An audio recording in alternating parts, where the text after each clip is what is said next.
നമസ്കാരം. BMC news live കൊച്ചിയിലേക്ക് സ്വാഗതം. വാർത്തകൾ വായിക്കുന്നത് അഞ്ജിത പീറ്റർ.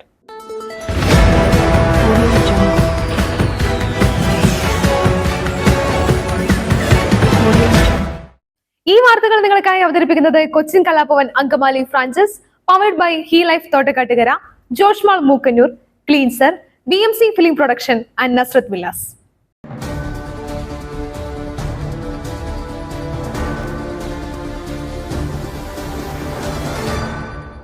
ഇടതുപക്ഷം മുന്നോട്ട് വെക്കുന്ന സമത്വത്തിന്റെ ആശയങ്ങൾ ഏറ്റെടുക്കണം.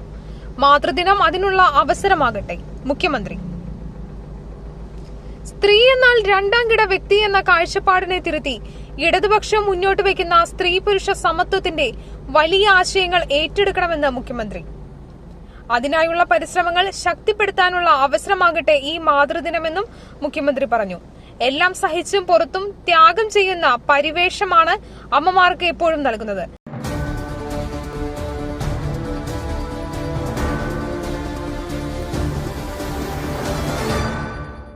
വേനൽ മഴ സജീവമായി. KSEBക്ക് ആശ്വാസം. സംസ്ഥാനത്ത് വൈദ്യുതി ഉപയോഗം കുറഞ്ഞു. സംസ്ഥാനത്ത് വൈദ്യുതി ഉപയോഗം വീണ്ടും കുറഞ്ഞു. വൈദ്യുതി ഉപയോഗം 100 ദശലക്ഷം യൂണിറ്റിന് താഴെയായി. ഇന്നലെ ആകെ ഉപയോഗം 95.69 ദശലക്ഷം യൂണിറ്റാണ്. തുടർച്ചയായി രണ്ടാമത്തെ ദിവസമാണ് ഉപയോഗം 100 ദശലക്ഷം യൂണിറ്റിന് താഴെയെത്തുന്നത്. പീക്ക് ടൈം ആവശ്യകതയും കുറഞ്ഞു. എന്നാൽ പീക്ക് ടൈം ആവശ്യകത ഉയർന്നു നിൽക്കുന്ന മലബാറിലെ ചില സബ്സ്റ്റേഷൻ പരിധികളിൽ നിയന്ത്രണം തുടരും. ഈ സ്ഥലങ്ങളിൽ വൈദ്യുതി നിയന്ത്രണത്തിന്റെ സമയം കുറയ്ക്കും.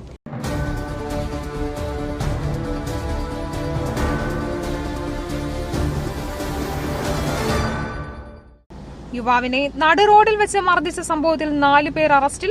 വ്യാഴാഴ്ച രാത്രി 7 മണിയോടെയാണ് 3 പീടികയിൽ വെച്ച് പെരിഞ്ഞനം സ്വദേശിയായ അശ്വിന് മർദ്ദനമേറ്റത്. സംഭവത്തിൽ പെരിഞ്ഞനം സ്വദേശി കുഞ്ഞുമാക്കാൻ പുരയ്ക്കൽ ആദിത്യൻ, പെരിഞ്ഞനം പഞ്ചാരവളവ് സ്വദേശി ബ്ലാഹയിൽ അതുൽ കൃഷ്ണ എന്നിവരും കൌമാരക്കാരായ മറ്റു 2 പേരെയുമാണ് അറസ്റ്റ് ചെയ്തത്. കുറച്ചു ദിവസം മുൻപ് അശ്വിന്റെ ഹെൽമറ്റ് സംഘത്തിലുള്ള ഒരാൾ വാങ്ങിയിരുന്നു. തിരികെ കിട്ടാതായതോടെ മൊബൈൽ ഹെഡ്സെറ്റ് എടുത്തുകൊണ്ടുപോയതിനെ ചൊല്ലിയുള്ള തർക്കമാണ് മർദ്ദനത്തിൽ കലാശിച്ചതെന്ന് പോലീസ് പറഞ്ഞു.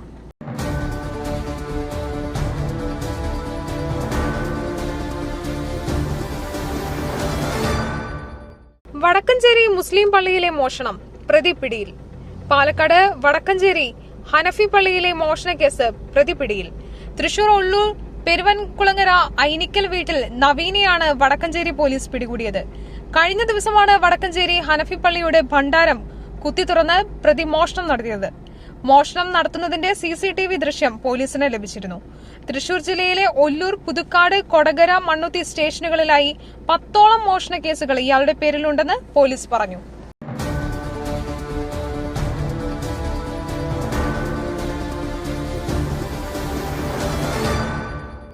താങ്കളാണോ പ്രധാനമന്ത്രി സ്ഥാനാർത്ഥി? മോദിയുമായുള്ള സംവാദക്ഷണം സ്വീകരിച്ച് രാഹുൽ ഗാന്ധിയെ പരിഹസിച്ച് സ്മൃതി ഇറാനി. പ്രധാന തിരഞ്ഞെടുപ്പ് വിഷയങ്ങളിൽ പ്രധാനമന്ത്രി നരേന്ദ്രമോദിയുമായി പരസ്യ സംവാദത്തിനുള്ള ക്ഷണം സ്വീകരിച്ചതിന് പിന്നാലെ കോൺഗ്രസ് നേതാവ് രാഹുൽ ഗാന്ധിയെ പരിഹസിച്ച് കേന്ദ്രമന്ത്രി സ്മൃതി ഇറാനി. ഇന്ത്യ മുന്നണിയുടെ പ്രധാനമന്ത്രി സ്ഥാനാർത്ഥി രാഹുൽ ഗാന്ധി ആണോ എന്നും മോദിയെപ്പോലെ വലിയ ഒരാളുമായി അദ്ദേഹത്തിന് സംവാദം നടത്താൻ കഴിയുമോ എന്നും അവർ ചോദിച്ചു.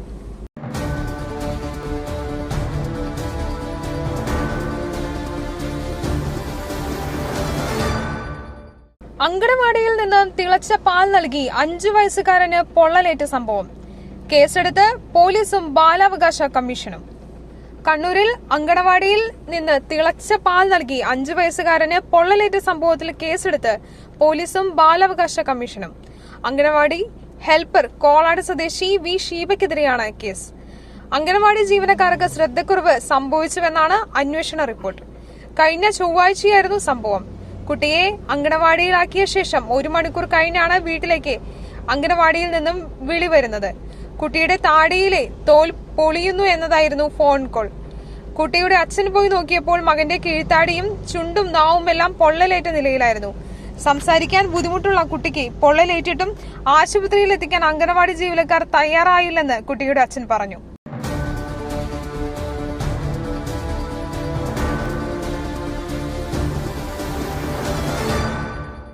മലപ്പുറത്ത് മഞ്ഞപ്പിത്തം ബാധിച്ച് 14കാരൻ മരിച്ചു. കാളികാവ് സ്വദേശി ജിഗിനാണ് മരിച്ചത്. കോഴിക്കോട് ആശുപത്രിയിൽ ചികിത്സയിലിരിക്കെയാണ് അന്ത്യം. ഇന്ന് രണ്ടാമത്തെ മരണമാണ് റിപ്പോർട്ട് ചെയ്യുന്നത്. ഒരാഴ്ചക്കിടെ ജില്ലയിൽ മരിച്ചവരുടെ എണ്ണം 3 ജിഗിന്റെ പിതാവും സഹോദരനും വിവിധ ആശുപത്രിയിൽ ചികിത്സയിലാണ്. വെള്ളിയാഴ്ചയാണ് ജിഗിൻ മരിക്കുന്നത്. മഞ്ഞപ്പിത്തമാണ് മരണകാരണമെന്നാണ് സ്ഥിരീകരണം.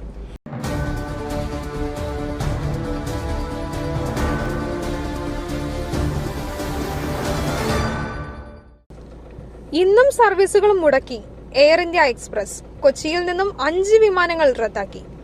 ജീവനക്കാരുടെ സമരം പിൻവലിച്ചെങ്കിലും എയർ ഇന്ത്യ എക്സ്പ്രസ് സർവീസുകളുടെ പ്രതിസന്ധി അവസാനിച്ചിട്ടില്ല. ഇന്നും വിവിധയിടങ്ങളിലേക്കുള്ള ആഭ്യന്തര അന്താരാഷ്ട്ര സർവീസുകൾ മുടങ്ങി. കൊച്ചിയിൽ നിന്നുള്ള 5 വിമാനങ്ങളാണ് റദ്ദാക്കിയത്.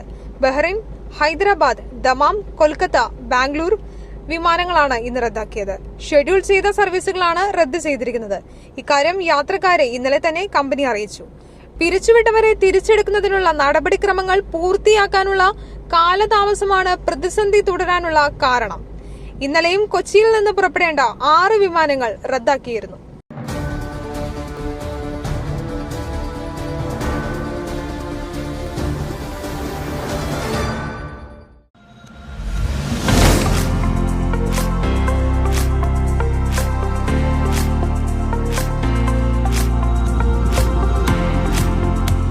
മറ്റൊരു വാർത്തയുമായി കണ്ടുമുട്ടുന്നതുവരെ നന്ദി, നമസ്കാരം.